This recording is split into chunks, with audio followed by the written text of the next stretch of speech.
Hello વિદ્યાર્થી મિત્રો, અન્ય સાધનોની આવકના ચેપ્ટરમાં આજે આપણે મહત્વના બે ઉદાહરણ 11 અને 12 ની ચર્ચા લેશું. ઉદાહરણ 11 લઈએ છીએ. શ્રી કુમારી હિરલે તારીખ 31 માર્ચ 2020 ના રોજ પૂરા થતા વર્ષ માટે તેના રોકાણોની વિગતો નીચે પ્રમાણે આપી છે. 10,000ના 6% પોર્ટ ટ્રસ્ટના બોન્ડ, 3 લાખના 10%ના એચડીએફસી લિમિટેડના કર બાદ ડિબેન્ચર નોંધાયેલ ડિબેન્ચર છે અને ટીડીએસ નો દર 10% છે. 4.5 લાખની 10%ની સરકારી લોન છે. 24,000ના 15%ના સેન્ચુરી લિમિટેડના ક્યુમ્યુલેટિવ પ્રેફરન્સ શેર આપેલા છે.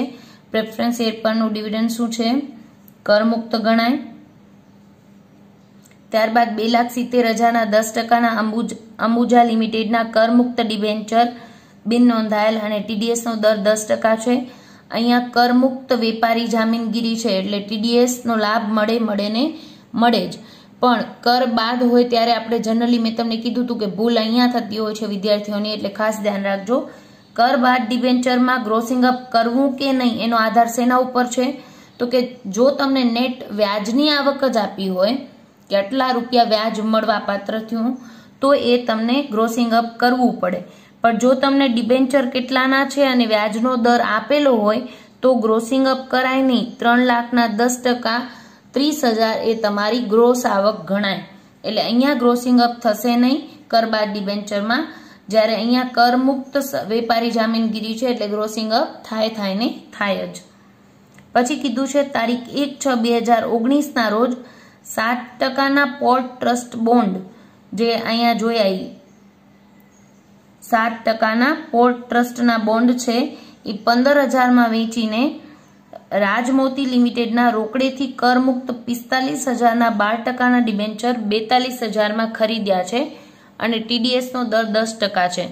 હવે આજથી જે સમ લઈએ છીએ એમાં વચ્ચેથી ખરીદ વેચાણ થતું હોય ત્યારે ગણતરીઓ ખાસ જોવી. તો કે આપણે 7%ના પોર્ટ ટ્રસ્ટના બોન્ડ છે આપણા 10,000, એ આપણે 1/6/2019 ના રોજ વેચીએ છીએ એટલે એને લગતો હવાલો છે એટલે આપણે થોડુંક ટીક કરી રાખશું જેથી એના વ્યવહાર વખતે ધ્યાન રાખીએ. આપણે 1/6/2019 ના રોજ વેચ્યું છે અને બદલામાં આપણે 45,000ના ડિબેન્ચર ખરીદ્યા છે રાજમોતી લિમિટેડના, 42,000 રૂપિયામાં ખરીદ્યા છે. તારીખ 1/8/2019 ના રોજ 10%ની સરકારી લોન દાર્શનિક કિંમતે વેચી દીધી હતી. એટલે સરકારી લોન 4.5 લાખની છે એ પણ આપણે વેચી છે. 4.5 લાખની 10%ની સરકારી લોન એ વેચી દીધી છે આપણે 1/8/2019 ના. વેચાણની તારીખો ખાસ અંડરલાઈન કરજો. આ 1/6/2019 ના વેચ્યા છે બોન્ડ અને સરકારી લોન છે 1/8/2019 ના રોજ વેચાણ કર્યું છે.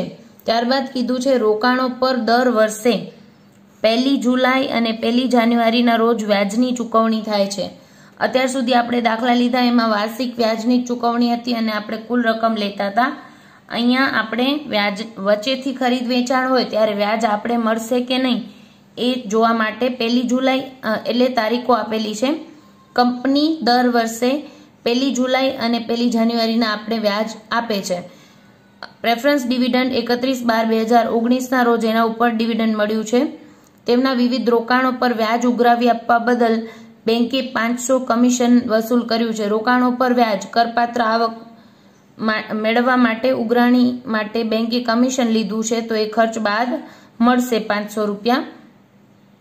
તથા પોર્ટ ટ્રસ્ટ બોન્ડ અને સરકારી લોનનું વેચાણ તેમજ રાજમોતી લિમિટેડના ડિબેન્ચરની ખરીદી કરવા માટે આપણે 1,056 દલાલીને ચૂકવ્યા છે. મેં તમને આગળ પણ કીધું હતું આપણે કોઈ પણ મિલકત ખરીદ વેચાણ માટે જામીનગીરીના ખરીદ વેચાણ માટે ચૂકવેલ ખર્ચ, દલાલી કે કંઈ પણ ખર્ચ કર્યો હોય જામીનગીરીના ખરીદ વેચાણ માટે કરેલ ખર્ચ બાદ મળે નહીં.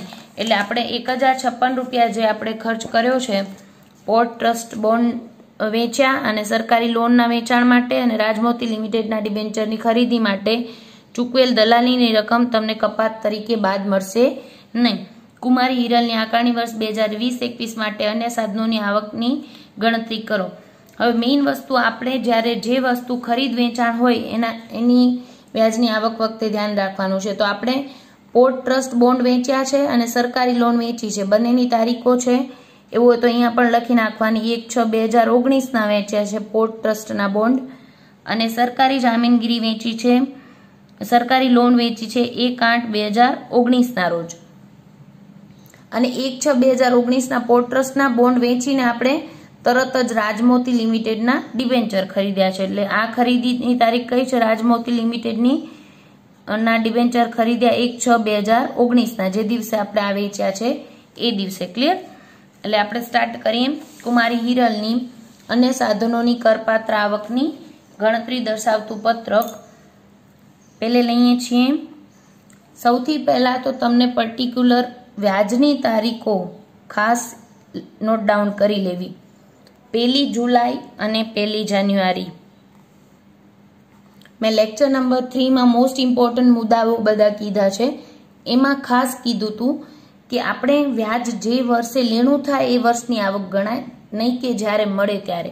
એટલે આ વર્ષે લેણું થયું, મળ્યું આવતા વર્ષની એપ્રિલ કે મે માં, તો પણ એ આવક ક્યારે કરપાત્ર થાય? જે વર્ષે લેણી થાય એ વર્ષે કરપાત્ર થઈ જાય. અને બીજો મહત્વનો મુદ્દો કીધું હતું કે આ વ્યાજ કોને મળે? તો કે જેની માલિકી હોય, વ્યાજની તારીખે જેની માલિકી હોય એ વ્યક્તિને એનું વ્યાજ મળે. મેં તમને ઉદાહરણ પર આપ્યું હતું કે સપોઝ કે 30 જૂનના કંપની વ્યાજ દે છે અને મેં કોઈ પર્ટિક્યુલર જામીનગીરી 25 જૂનના ખરીદી છે, તો 6 મહિનાનું વ્યાજ કંપની ચૂકવતી હોય તો મને 6 મહિનાનું વ્યાજ મને મળશે, કારણ કે મેં 25 જૂનના ખરીદ્યા તો 30 જૂનના એ જામીનગીરી મારી પાસે છે. ભલે મેં ધારણ તો એ જામીનગીરી 5 દિવસ માટે જ કરી છે, પણ 6 મહિનાનું વ્યાજ મને મળશે. અહીંયા રોકાણોના હિસાબો જેમ ખરીદ બાદ, વ્યાજ બાદ અને વ્યાજ સહિતની કોઈ રકમની ચૂકવણી થઈ જશે.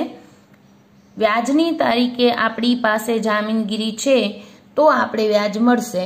વ્યાજની તારીખની આગલા દિવસે પણ આપણે જામીનગીરી વેચી દે છે તો એ તારીખે વ્યાજ આપણે મળશે નહીં. જેની પાસે જામીનગીરી હોય એને વ્યાજ મળે. આટલો સિમ્પલ રૂલ યાદ રાખવાનો છે, અને ખાસ આ બે જે દાખલો હોય એમાં નોટ ડાઉન કરી લેવું કે કઈ તારીખે વ્યાજ મળે છે. વ્યવહારો લઈએ. 10,000ના 7%ના પોર્ટ ટ્રસ્ટના બોન્ડ તારીખ આવી, અને એ 10,000ના બોન્ડ આપણે 15,000માં હવાલો છે આપણે ખબર પડી ગઈ, આપણે ટીક કર્યું હતું. એટલે 10,000ના પોર્ટ ટ્રસ્ટના બોન્ડ છે આપણે 1/6ના વેચી દઈએ છીએ. તો આપણે જોવાનું વ્યાજ મળશે 7%, તો કે ના, 1 જુલાઈના એ જામીનગીરી આપણી પાસે નથી, 1/6ના વેચી દીધું છે.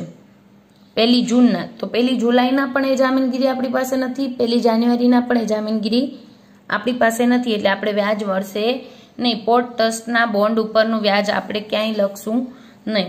ત્યારબાદ બીજું છે HDFC ના ડિબેન્ચરનું વ્યાજ, અને કરબાદ ડિબેન્ચરમાં ગ્રોસિંગ અપનો લાભ મળશે નહીં, એટલે ગ્રોસિંગ અપ કરવું પડશે નહીં. 3,00,000ના 10%, ડાયરેક્ટ 30,000 તમારી ગ્રોસ આવક 12ની કોલમમાં લખાશે. ત્રીજું આપેલું છે તમને સરકારી લોન, 10%ની સરકારી લોન, અને આપણે ટીક કર્યું હતું એમાં પણ હવાલો છે. એ લોન આપણે વેચી છે 1/8ના, 1 ઓગસ્ટના, એટલે કે 1 જુલાઈ અને 1 જાન્યુઆરી વચ્ચે વેચી છે. આપણે શું ક્વેશ્ચન કરવાનો? વ્યાજની તારીખે એ જામીનગીરી આપણી પાસે છે તો વ્યાજ મળશે, વ્યાજની તારીખે એ જામીનગીરી આપણી પાસે નથી તો વ્યાજ મળશે નહીં. આપણે સરકારી લોન છે એ 1 ઓગસ્ટના વેચી છે, એટલે 1 જુલાઈના જ્યારે વ્યાજ મળ્યું ત્યારે એ જામીનગીરી આપણી પાસે હતી તો આપણે 6 મહિનાનું વ્યાજ મળશે. પણ 1 જાન્યુઆરીના બીજી વખત જ્યારે આ વર્ષમાં વ્યાજ મળ્યું ત્યારે એ જામીનગીરી આપણી પાસે નથી, તો એ સમયે આપણે વ્યાજ મળશે નહીં. એટલે 6 માસનું જ વ્યાજ મળશે. 10 સરકારી લોનનું વ્યાજ કેટલું? તો કે 4.5 લાખ ના 10% લેખે 6 માસનું વ્યાજ.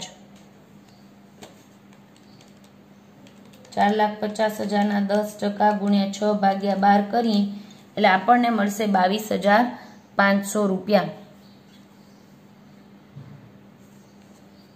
ત્યારબાદ ત્રીજું છે 15%ના સેન્ચુરી લિમિટેડના પ્રેફરન્સ શેરનું ડિવિડન્ડ શું છે? કરમુક્ત છે, એટલે 12ની કોલમમાં કંઈ પણ આવશે નહીં. ત્યારબાદ આપેલું છે તમને અંબુજા લિમિટેડના કરમુક્ત ડિબેન્ચર.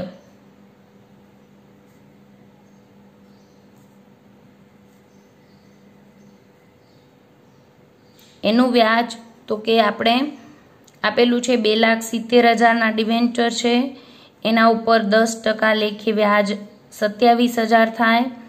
પણ કરમુક્ત વેપારી જામીનગીરી એટલે ગ્રોસિંગ અપ કરવું પડે, એટલે કરીએ ગુણ્યા 100 ભાગ્યા કેટલા? તો કે 10% TDS નો દર છે, એટલે 100 - 10 એટલે કેટલા થશે? 90. 27,000 ગુણ્યા 100 ભાગ્યા 90 કરીએ એટલે આપણને મળશે 30,000. ત્યારબાદ બધી જ જામીનગીરીઓ આવી ગઈ. પછી આપણે પેરેગ્રાફ વાંચ્યો ત્યારે ખબર હતી પોર્ટ ટ્રસ્ટ બોન્ડ વેચ્યા હતા અને આપણે સરકારી લોન વેચી હતી અને એક જામીનગીરી ખરીદી હતી, તો એનું જોઈ લેવાનું એનું વ્યાજ કરપાત્ર થાય છે કે કેમ. તો આપણે પોર્ટ ટ્રસ્ટના બોન્ડ 1/6ના વેચ્યા અને એ દિવસે આપણે રાજમોતી લિમિટેડના ડિબેન્ચર ખરીદ્યા છે, 1/6ના ખરીદ્યા છે. એટલે વ્યાજની તારીખે 1 જુલાઈના આપણી પાસે છે રાજમોતી લિમિટેડના ડિબેન્ચર. હા, તો વ્યાજ મળશે. 1 જાન્યુઆરીના આપણી પાસે છે, તો કે હા, તો મળશે. એટલે કે 6 મહિનાનું પણ મળશે, આ 6 મહિનાનું પણ મળશે. એટલે આખા વર્ષનું વ્યાજ રાજમોતી લિમિટેડના ડિબેન્ચર પણ આપણે મળશે. રાજમોતી લિમિટેડના ડિબેન્ચરનું વ્યાજ કેટલું? તો કે ડિબેન્ચર 45,000ના છે. મહત્વની વસ્તુ, 45,000ના 12%ના ડિબેન્ચર આપણે 42,000માં ખરીદ્યા છે અને TDS 10% છે. હવે આપણે જાણીએ છીએ કે જામીનગીરી પરનો વ્યાજની ટકાવારી હંમેશા દાર્શનિક કિંમત ઉપર ગણાય. એટલે તમે ખરીદ્યા 42,000માં છે પણ જામીનગીરી છે કેટલાની? 45,000ની. એટલે વ્યાજનો દર કેટલા ઉપર ગણાશે? 45,000 ઉપર. એવું હોય તો નોટ ડાઉન કરી લેજો. વ્યાજની ગણતરી હંમેશા દાર્શનિક કિંમત ઉપર થાય. ગુણ્યા 12% લેખે આખા વર્ષનું છે, એટલે આપણે 6 મહિનાનું એકવાર ને 6 મહિનાનું બીજી વાર ગણવાની જરૂર નથી. વ્યાજની બંને તારીખો એ જામીનગીરી આપણી પાસે છે, એટલે મળશે 5400 રૂપિયા વ્યાજના. ગુણ્યા 100 ભાગ્યા 90, કારણ કે 10% TDS છે, એટલે તમને મળશે 6,000 રૂપિયા. બધી જ આવકો આવી ગઈ. પછી આપણે ટોટલ કરી દઈએ એટલે કુલ આવક મળે. કુલ આવક મળશે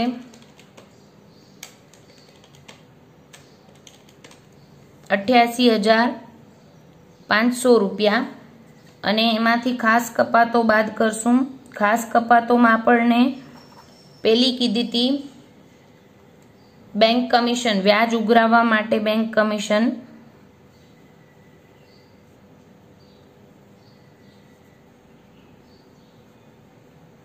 એમાં આપણે રાઈટ કર્યું છે કે એ બાદ મળે એટલે લખશું 500 રૂપિયા.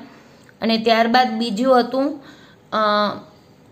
જામીનગીરી ખરીદ વેચાણ માટે ચૂકવેલ દલાલી, જે બાદ મળે નહીં, એટલે ફક્ત 500 રૂપિયા જ બાદ મળશે. એટલે નેટ કરપાત્ર આવક આપણી થશે 88,000. અન્ય સાધનોની કરપાત્ર આવક. હવે લઈએ છીએ ઉદાહરણ 12.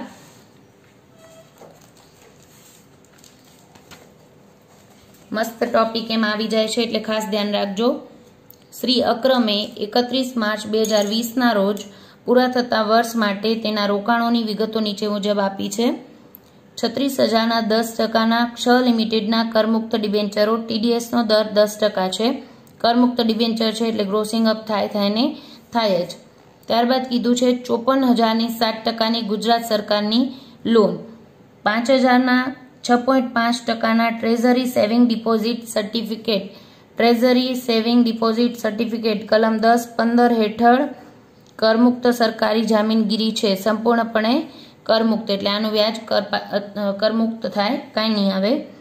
7.5%ની ગુજરાત સરકારની લોન, 7% ગુજરાત સરકારની લોન એટલે અહીંયા છે 1/4/2019 રોજ 54,000 હતી આ રહી સ્ટાર્ટિંગની ઓપનિંગ બેલેન્સ આપણી તે પૈકી 20,000ની લોન આપણે 31/7/2019 રોજ વેચી દીધી છે યાદ રાખીએ આગળના દાખલામાં શું હતું પૂરેપૂરા વેચી નાખ્યા હતા લોન અથવા તો પોર્ટ ટ્રસ્ટ બોન્ડ પણ અહીંયા 54,000 પૈકી 20,000ની લોન આપણે વેચી છે 31/7/2019 રોજ અને એ જ તારીખે 45,000ની કિંમતના ક્ષ લિમિટેડના કરમુક્ત ડિબેન્ચર ખરીદ્યા છે જેના પર ટીડીએસનો દર 10% છે એટલે આપણે 20,000ની લોન 54,000ની લોન હતી એમાંથી 20,000ની લોન 31/7/19 વેચી અને એ જ તારીખે 45,000ના આપણે ક્ષ લિમિટેડના કરમુક્ત ડિબેન્ચરો ખરીદ્યા છે આ માટે 15,000ની રકમ તેમણે 15%ના વ્યાજે ઉછીની લીધી છે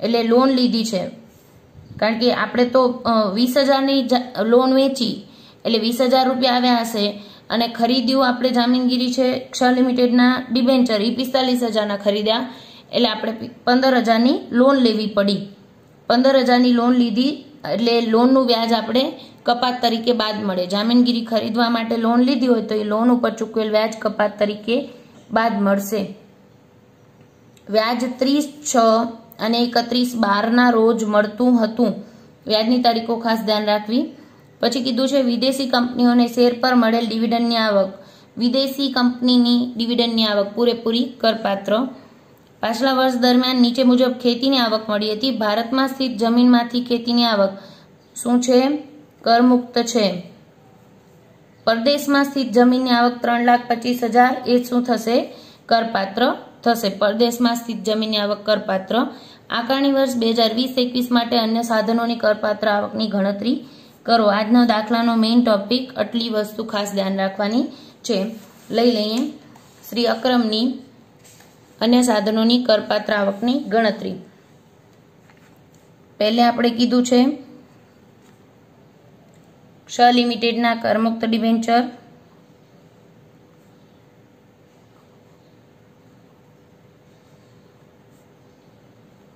એના પહેલા વ્યાજની તારીખો એવું તો ખાસ અહીંયા ઉપર લખી દઉં છું 30/6 અને 31/12 રોજ વ્યાજ મળે છે કંપની તરફથી આ તારીખે જામીનગીરી આપણી પાસે હશે તો આપણે વ્યાજ મળશે નહીતર નહીં મળે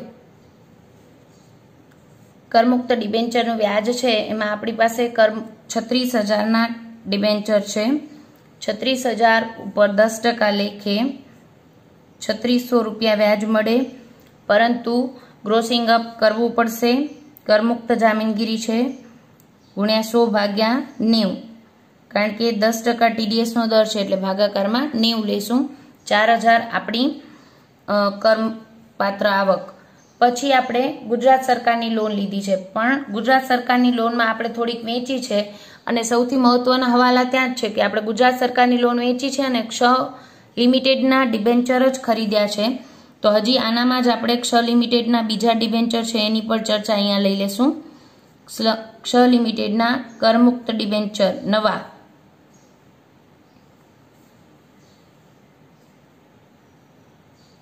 ઈ કઈ તારીખે ખરીદ્યા છે તો કે 45,000ની કિંમતના ભાવ 10%ના ડિબેન્ચર ખરીદ્યા છે 45,000ની કિંમતના 10%ના પણ કઈ તારીખે ખરીદ્યા છે તો કે 7%ની ગુજરાત સરકારની લોન આપણે પૈકી 20,000ની લોન 31/7 વેચી અને એ જ તારીખે લીધું છે એટલે 31/7 આપણે આ ખરીદ્યા છે તો આપણે શું પ્રશ્ન કરવાનો કે આ તારીખે વ્યાજની તારીખે આપણી પાસે હતા તો કે પહેલી વાર વ્યાજ ક્યારે મળ્યું 30/6 એ તારીખે આપણી પાસે ડિબેન્ચર હતા તો કે ના આપણે ક્યારે ખરીદ્યા છે 31/7 એટલે આ તારીખનું વ્યાજ આપણે કંપની તરફથી મળશે નહીં 31/12 એ ડિબેન્ચર આપણી પાસે હતા એટલે જુલાઈના એન્ડમાં ખરીદ્યા છે એટલે 31 ડિસેમ્બરના આપણી પાસે છે એટલે 6 માસનું વ્યાજ મળશે 45,000ના 10% લેખે 4500 ગુણ્યા 6/12 કરીએ એટલે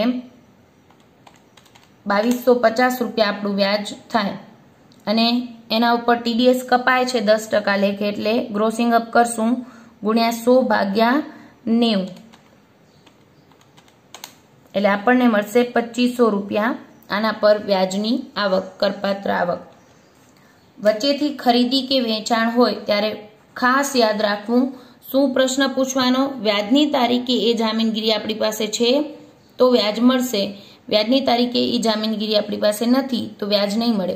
આપણે નવા ડિબેન્ચર ક્યારે ખરીદ્યા છે? 31/7 તો પહેલી વાર 30/6 વ્યાજ મળ્યું, એ તારીખે આપણી પાસે હતા નહોતા, તો એ 6 મહિનાનું વ્યાજ આપણે મળશે નહીં. 31/12 એ જામીનગીરી આપણી પાસે હતી તો કે હા, એટલે એ તારીખના 6 મહિનાનું વ્યાજ આપણે મળશે. ખાસ ધ્યાન રાખજો. ઘણા એમ કહેશે કે મેમ 31/7 આપણે ખરીદ્યું છે ને, એટલે જુલાઈના એન્ડમાં, એટલે ઓગસ્ટ, સપ્ટેમ્બર, ઓક્ટોબર, નવેમ્બર અને ડિસેમ્બર, આમ 5 મહિનાનું વ્યાજ આપણે મળશે. પણ ના, રોકાણોમાં શું હોય છે, જે તારીખે વ્યાજ મળે એ તારીખે જામીનગીરી તમારી પાસે હોય તો કંપની 6 મહિને ચૂકવતી હોય તો એ 6 મહિનાનું વ્યાજ તમને મળે. કંપની 3 મહિને વ્યાજ ચૂકવતી હોય, વર્ષમાં 4 વખત ચૂકવતી હોય તો એ 3 મહિને જે તારીખે વ્યાજ ચૂકવે છે એ તારીખે તમારી પાસે હોય તો એ 3 મહિનાનું વ્યાજ તમને આપી દે. એટલે આપણે 6 મહિનાનું વ્યાજ આપણે મળશે, 5 મહિનાનું નહીં. ક્લિયર? એટલે રોકાણોમાં આ ટોપિક ખાસ યાદ રાખો. ત્યારબાદ આપણે કીધું છે ગુજરાત સરકારની લોન.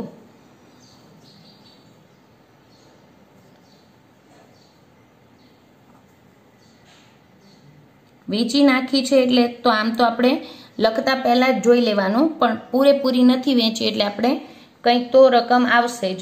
7% ગુજરાત સરકારની લોનનું વ્યાજ કેટલું? તો કે આપણે ત્યાં ખાસ યાદ રાખવાનું છે પૂરેપૂરી નથી વેચી, અંશતઃ વેચાણ છે.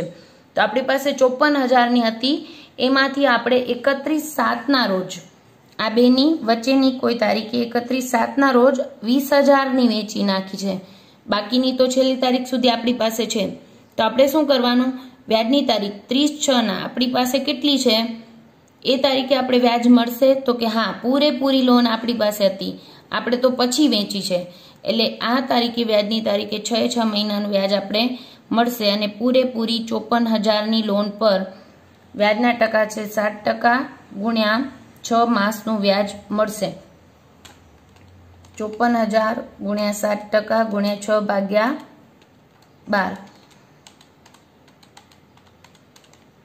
એટલે તમને વ્યાજ મળશે 1,890 રૂપિયા. ત્યારબાદ છે 31/12 રોજ બીજી વાર વ્યાજ મળશે 6 મહિનાનું. ત્યારે આપણે વિચારવાનું આપણી પાસે લોન છે તો કે હા છે, પણ કેટલી છે તો કે 54,000ની હતી, એમાંથી 20,000ની વેચી નાખી છે, એટલે હવે આપણી પાસે આ તારીખે વ્યાજની તારીખે લોન કેટલી છે? 34,000ની છે. તો આપણે એટલા ઉપર જ વ્યાજ મળે, એટલે 34,000 ઉપર 7% લેખે 6 માસનું વ્યાજ.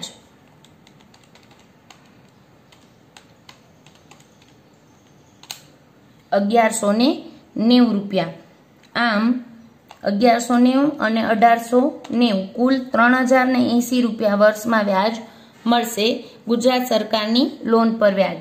ખાસ યાદ રાખીએ, પૂરેપૂરી નથી વેચી, થોડીક વેચી છે, એટલે કે 20,000ની વેચી છે. એટલે પહેલી વાર જ્યારે લોન પર વ્યાજ મળ્યું 30/6 ત્યારે આપણી પાસે કેટલાની હતી? 54,000ની લોન હતી. એ દિવસે કંપની કેટલા મહિનાનું વ્યાજ દેશે? 6 મહિનાનું વ્યાજ દેશે. પછી આપણે વેચાણ ક્યારે કર્યું છે? 31/7 વેચી દીધી ને કેટલાની? 20,000ની વેચી દીધી. તો કંપની જ્યારે 31/12 વ્યાજ આપશે ત્યારે આપણે કેટલી રકમની લોન પર વ્યાજ મળશે? તો કે 54,000ની હતી, એમાંથી 20,000ની સેલ કરી નાખી, તો બચેલા 34,000ની લોન પર આપણે 6 મહિનાનું વ્યાજ મળશે. કુલ 3,080 રૂપિયા વ્યાજ મળશે ગુજરાત સરકારની લોન પર. બધી જ આવક આવી ગઈ. એના પછી એ પેરેગ્રાફમાં એમ કીધું છે કે આપણે ગુજરાત સરકારની લોન વેચી અને અક્ષર લિમિટેડના જે નવા ડિબેન્ચર ખરીદ્યા એ ખરીદવા માટે આપણે લોન લેવી પડી છે. તો એ લોનના વ્યાજની કપાત આપણે મળશે, પણ એ ક્યારે મળશે? ખાસ કપાતો બાદ કરશું ત્યારે. એના પહેલા અમુક આવક આપેલી છે એ પહેલે લઈ લઈએ. વિદેશી કંપનીના શેર પર ડિવિડન્ડ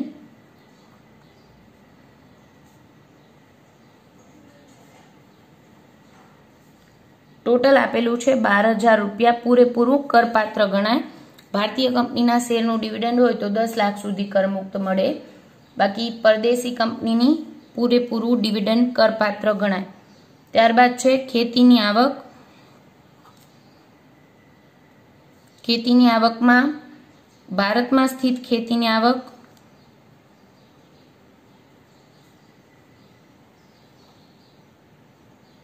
શું છે?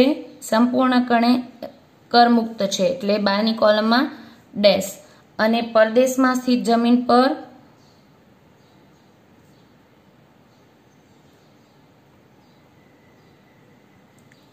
$3,25,000ની એટલે એ પૂરેપૂરી કરપાત્ર. ડિવિડન્ડ, શેર પર ડિવિડન્ડ અને ખેતીની આવકના બંનેના રૂલ સેમ છે. ભારતમાં હોય તો એ કર મુક્ત છે, ભારત બહારથી મળે તો એ કરપાત્ર છે. બધી જ આવકો આવી ગઈ, કરી દઈએ ટોટલ.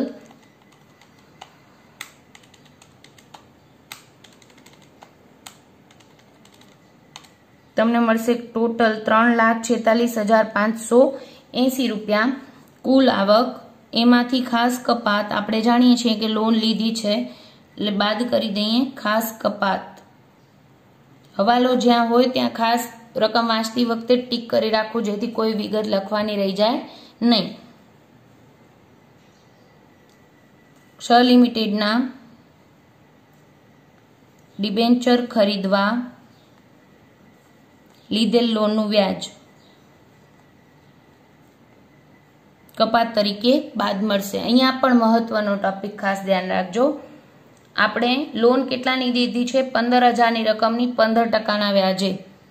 15,000ની રકમની લોન 15%ના વ્યાજે લીધી છે, પણ એના ઉપર કેટલા માસનું વ્યાજ? અહીંયા મેઇન ટોપિક આવે છે આ દાખલાનો.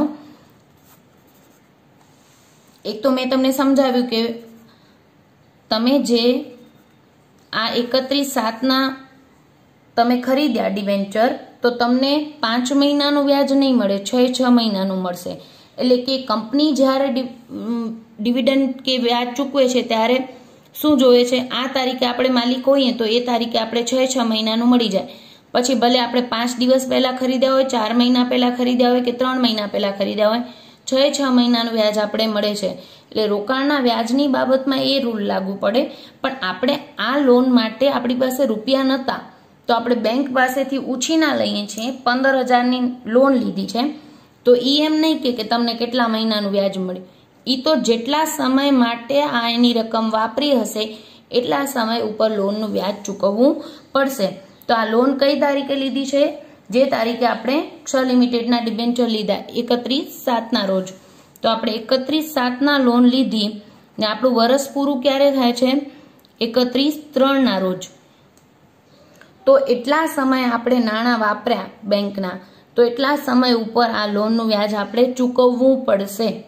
આ લોન રોકાણ પર વ્યાજ મળે ત્યારે 6 મહિને મળે, પણ આપણે લોન લીધી હોય તો એના ઉપર વ્યાજ કેટલું ચૂકવવું પડે? તો કે જેટલા સમય માટે લોનના નાણાં વાપર્યા હોય એટલા સમયનું વ્યાજ ચૂકવવું પડે. તો 31/7ના આપણે લોન લીધી એટલે જુલાઈ પૂરો થઈ ગયો. August, September, October, November, December, January, February અને માર્ચ, ટોટલ 8 મહિનાનું વ્યાજ તમને ચૂકવવું પડશે.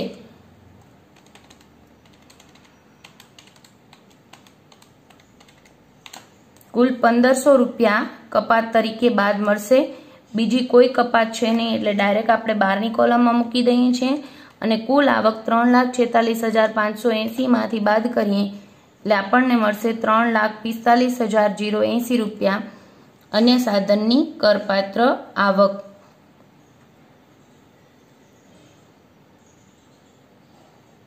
આ દાખલાના મહત્વના ટોપિક સમયગાળાને લગતા ક્ષ લિમિટેડના નવા ડિબેન્ચર પર વ્યાજ, ગુજરાત સરકારની લોન ઉપર કેટલી રકમ પર કેટલા મહિનાનું વ્યાજ અને લીધેલ લોન પર વ્યાજની કપાત કેટલા સમયગાળાની. આ દાખલાના મહત્વના ટોપિક. આવું જ એક ઉદાહરણ છે 7, એ આપણે નેક્સ્ટ લેક્ચરમાં લેશું. Thank you.